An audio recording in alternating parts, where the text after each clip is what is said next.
इस वीडियो में हम चैप्टर एक्सपोनेंट्स एंड पावर, जो कि क्लास 8 की एनसीईआरटी का 10वां चैप्टर है, उसके पहले एक्सरसाइज यानी कि एक्सरसाइज 10.1 का 7वां सवाल, सिंप्लीफाई द फॉलोइंग के दो सवाल सॉल्व करेंगे।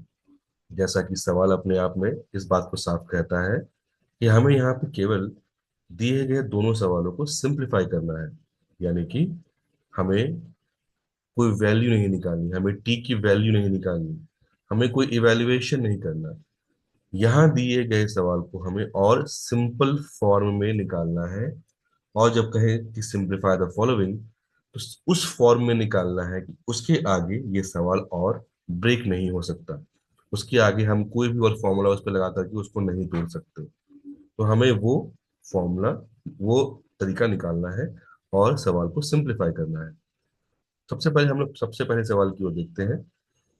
पहला सवाल इसमें कहता है, न्यूमरेटर में हम देख सकते हैं 25 multiplied by T to the power -4, और डिनोमिनेटर में है 5 टू द पावर -3, और ये मल्टीप्लाई हो रहा है 10 से, और ये मल्टीप्लाई हो रहा है टी टू द पावर -8 से। अब सवाल में एक बात हमें साफ साफ कह दी गई है कि ये जो टी है, इसकी वैल्यू जीरो तो बिल्कुल नहीं हो सकती।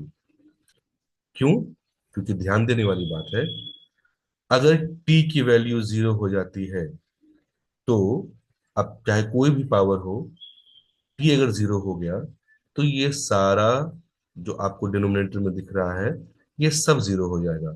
टी जीरो हो जाएगा, और वो जिससे भी मल्टीप्लाई होगा वो सबको जीरो कर देगा।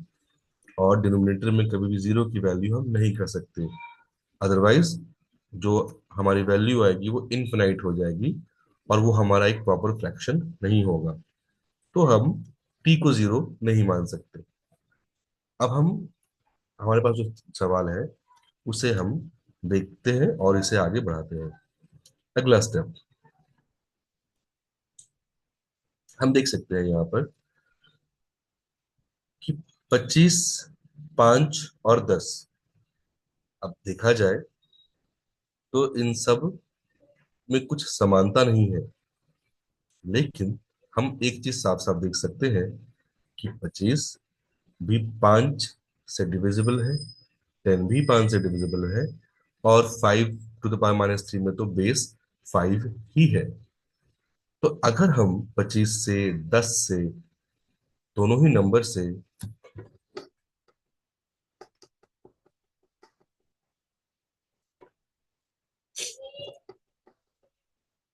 दोनों ही नंबर से अगर हम 5 को कॉमन निकाल पाए, और उसके बाद फिर हमारे लॉज को लगा करके हम इसे ब्रेक कर पाए, दोनों पूरे फ्रैक्शन को, तो हमारा आंसर हमें मिल सकता है। तो 25 को हमको अच्छे से पता है, हम 5 टू द पावर 2 या 5 का स्क्वायर बड़े आराम से लिख सकते हैं, into T to the power -4। ये पूरा डिवाइड होगा 5 टू द पावर -3। और जैसे मैंने बताया था कि क्या हम 10 को 5 के किसी भी फॉर्म में ब्रेक कर सकते हैं, तो बिल्कुल कर सकते हैं। 5 इंटू 2 10 होता है, और टी टू द पावर -8 जैसा का तैसा रह जाएगा। आगे बढ़ते हैं। अब हमारे पास देखने योग्य बात यह है कि न्यूमरेटर में भी 5 का base with certain exponent available है, डिनोमिनेटर में भी 5 as a base with certain exponents available है। तो हम यहाँ पे कौन सा लॉ लगा सकते हैं कि हम इसे ब्रेक कर पाए? सबसे पहले तो हम सभी जानते हैं कि यदि किसी भी तरह के फ्रैक्शन में अगर न्यूमरेटर में ए बेस है और उस पर एम एक्सपोनेंट है, और वो डिवाइड हो रहा है किसी और नंबर से जिसमें बेस तो ए ही है पर एक्सपोनेंट कोई दूसरा नंबर है, जैसे कि मान लो एन, तो हम इसे बहुत आराम से लिख सकते हैं कि बेस तो जैसा का तैसा रह जाएगा, लेकिन न्यूमरेटर का जो हमारा पावर है वो उससे माइनस हो जाएगा हमारा डिनोमिनेटर का पावर, यानी कि m-n। ये हमारा एक लॉ है। इसी लॉ को यूज करते हुए हम यहाँ पर हमारा अगला स्टेप सॉल्व करेंगे। अब हम ये सब जानते हैं, 5 यहाँ पर जो नंबर है इस पर जो पावर है वो 1 है। तो इन दो नंबर्स को हम ऊपर भेजेंगे। ठीक है, कैसे कर सकते हैं भाई? इस लॉ से जो हमने यहाँ यूज किया, तो 5 बेस जैसा का तैसा रह गया, न्यूमरेटर का 2, इसमें माइनस होगा डिनोमिनेटर का -3। क्योंकि माइनस है तो हम इसे ब्रैकेट में लिख देंगे, और यहाँ पर हमारा 1 है। चूंकि ये प्लस है, और इन दोनों को अगर आपस में हम कॉमन बेस करते तो 3 - 3 +1 हो जाता, तो -3 + 1। सिमिलरली t⁻⁻4 हमारा न्यूमरेटर है, और डिनोमिनेटर में t⁻⁻8। इसी लॉ को ध्यान में रखते हुए हम t को एक कॉमन बेस के रूप में यूज करेंगे, और -4 जो कि हमारा न्यूमरेटर का एक्सपोनेंट है, उसमें माइनस हो जाएगा डिनोमिनेटर का कोएफिशिएंट, यानी कि -8। जिसे हम फिलहाल ब्रैकेट में लिखेंगे, और ये पूरा डिविजिबल रहेगा सिर्फ एक नंबर से, जो कि अब नीचे रह चुका है, यानी कि 2। कैसे? 5⁻³ और 5⁻1 दोनों ऊपर जा चुके हैं, और t⁻⁻8 भी ऊपर जा चुका है, केवल 2 नीचे रह गया है। अब हम आगे सॉल्व करते हैं। ध्यान देने वाली बात है, -3 + 1 हो जाएगा -2। तो 5 2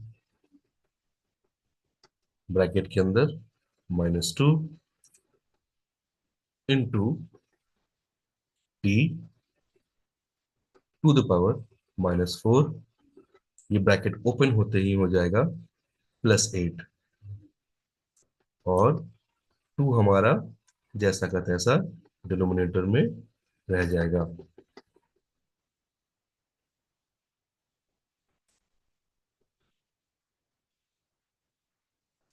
अब इस सवाल में जैसे ही ब्रैकेट ओपन होगा, माइनस और माइनस आमने सामने आएंगे, माइनस माइनस इन टू हो जाएंगे, और प्लस में कन्वर्ट हो जाएंगे।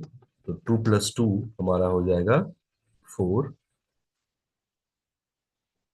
× t⁻⁻4 + 8, या 8 - 4, यानी कि t⁻4, और नीचे हमारा 2। अब 5⁴ अगर हम जानते हैं मल्टीप्लाई करना, तो हमें पता है 5 × 5 = 25, 25 × 5 = 125, and 125 × 5 is 625। So 625 divided by 2, क्योंकि दोनों नंबर्स हैं तो हम इन्हें फ्रैक्शन के फॉर्म में लिख लेते हैं, इंटू t⁻⁴। अब ये इसके आगे और सिंप्लीफाई नहीं हो सकता। इसके अगर हम कुछ कर भी सकते हैं, तो शायद हम उसे डिवाइड करके इसे डेसिमल फॉर्म में लिख दें, पर उसकी कोई ज़रूरत नहीं है। तो हमारा आंसर रहेगा 625 ÷ 2 × t⁻⁴। ये हमारा सिंप्लीफाइड आंसर है 7th के फर्स्ट क्वेश्चन का।